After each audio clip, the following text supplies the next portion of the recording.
Don't tell me you don't enjoy breakfast, because a lot of people do. And I'm sure you've been to dine-in restaurants that serve breakfast food at hotels and resorts, as well as your local dine-in restaurants that strictly serve breakfast in the morning and all day, like Waffle House, which is a hotspot for ghettos, IHOP, Denny's, First Watch, the original Pancake House, Sugar and Spice Diner that gives away rubber ducks for free, Toast and Berry, another Broken Egg Cafe, Sleepy Bee, Frisch's, which there is not a lot of locations around me anymore, and even Bob Evans, which, fun fact, I actually worked at Bob Evans. But one place that is also a hotspot for breakfast time and especially occasional dinners and pit stops for road trips is the one and only Cracker Barrel, which had its recent issue, and that is something that we will get into today, so keep it here.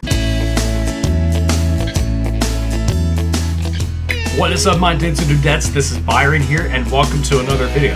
So apparently, I'm sure y'all know this, but Cracker Barrel has recently changed its logo from what we know and love to a very generic modern logo that looks nothing like what we're used to in our lives. For those of you that don't know what Cracker Barrel is, it is a country-style restaurant that serves breakfast food, as well as lunch and dinner foods, and it shares with a huge gift shop where you can buy anything that's on sale, like t-shirts, toys, CDs, vinyl records, candy, and much more. Even the rocking chairs outside will make you feel like you're at home.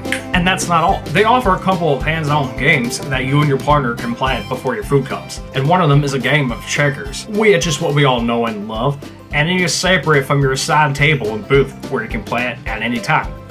Most locations actually have that game near the fireplace, which you can warm up while you're in the place. In fact, it is a place where they make you feel like you're at home. And that is what I love about Cracker Barrel. Over the years, Cracker Barrel has been a hotspot for occasions like after church, after school, for birthdays, huge family gatherings, for dinners, dates of course, and even pit stops for road trips and in some cases, vacations. Not to mention, but they sell Thanksgiving food, especially that one time when it was the only option for us when my brother was born on Thanksgiving Day and we had nowhere else to go. You know, I cannot even remember the first time I ever went to Cracker Barrel, but from that time being, I was like 3. And growing up, I've been going to Cracker Barrel restaurants all over the place. And depending on the location, it is one of the best restaurants you could ever go to for breakfast. Well, it was, until something bland, abysmal, and disgraceful came along.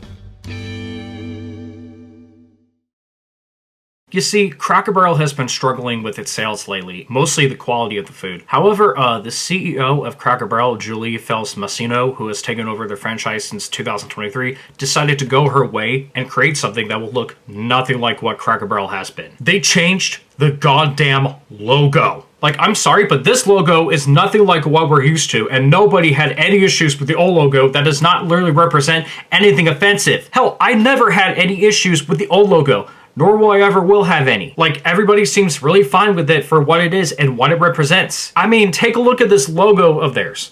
It's shaped differently, which looks way too similar to the style of the Golden Corral logo. Plus, they took out the guy that claims to be on crack and a barrel that was right next to that guy. Those two symbols represented what Cracker Barrel is meant to be, especially based on its history. And yet you have the new CEO being like, oh, Cracker Barrel is not as relevant as it used to be, so we have to change the logo to gain more customers and as part of our remodel program. I'm sorry, but the logo has nothing to do with the company having their sales declining. I mean, sure, it's one of those restaurant chains that's really competitive to other restaurants that sell breakfast, but when it comes to changes like this, you have to understand what changes that people want. Not this change where you, as the CEO, would be willing to change that no one has even asked for. And if you're going to make a fair change when it comes to running a business and to improve sales, make sure it is something that is fair to the point where not only your targeted audience, but also what your fans would want. As long as it's constructive criticism that is relevant into one single topic and take that into consideration. That's what all good businesses should do. They get rid of the bad and replace it with something good, new, and refreshed. And what's funny enough is that she's being called woke for what she has done to her beloved pit stop that you'd see on the highway. And they're saying that they're trying to represent the new logo to make it look woke and trying to aim it to the LGBTQ community as their target audience. Okay, whoa. I am sorry, but the LGBTQ community has nothing to do with Cracker Barrel's logo change. I mean, the new logo would have been more tolerant if they had both the guy on crack and a barrel that would still appear in that logo, and they would have kept the same shape as before, but not as a Golden Corral knockoff. So I would really like them to not be a buffet when they're really not. Just like what Golden Corral is. I really hate to say this, but I would also like to criticize the interior of the restaurant based on what I've seen on social media.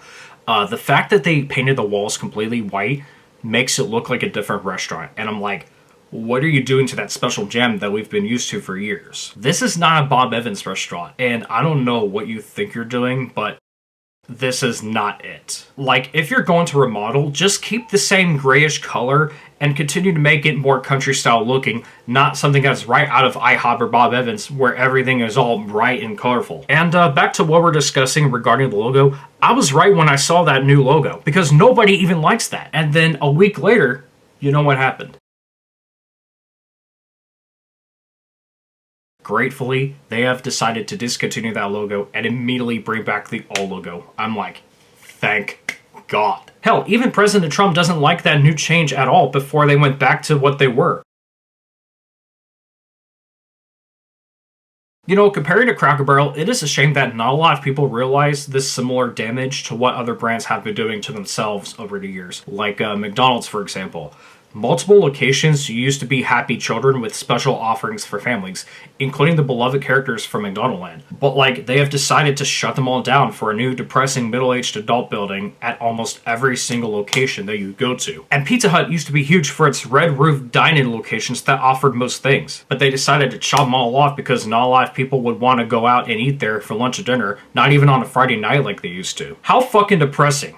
The franchise is already bad anyway. Same thing with Chuck E. Cheese. They used to have every single location that would feature extremely unique animatronic stages left and right, especially with the summer walls and balconies surrounding the dining room that they used to have, and with multiple shows featuring cover songs of pop, rock, and country music that you'd hear on the radio, and with a side of dim lighting that made it perfect. But nowadays, they're all slammed by multiple dance floors, video walls, original songs that are mostly targeted to just 2-year-olds that you don't often hear anywhere else, and even fluorescent lighting that wasn't even necessarily needed for the damn showroom. Even the new logo itself looks bad, and I'm surprised that not a lot of people despise it.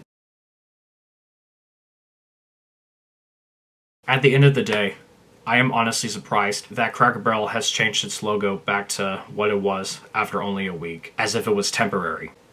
Because not a lot of companies do that within that time frame. And usually they don't care about you. Actually, I take that back. It looks like Cracker Barrel does kind of care about you. The sales were literally declining when the logo changed, and now that it has changed back to normal, I hope the sales increase, especially with some decent changes to their menu. And again, if you're the CEO of the franchise, take some notes from this history lesson and think about what you could do to improve your sales, and how you would want your customers and guests to keep coming and coming back to your place. Well guys, that's all I have in mind. That's basically it for my vid. Be sure to like and subscribe, and I will see you all in the next vid. And until then, this is me, Byron, signing off. Double peace.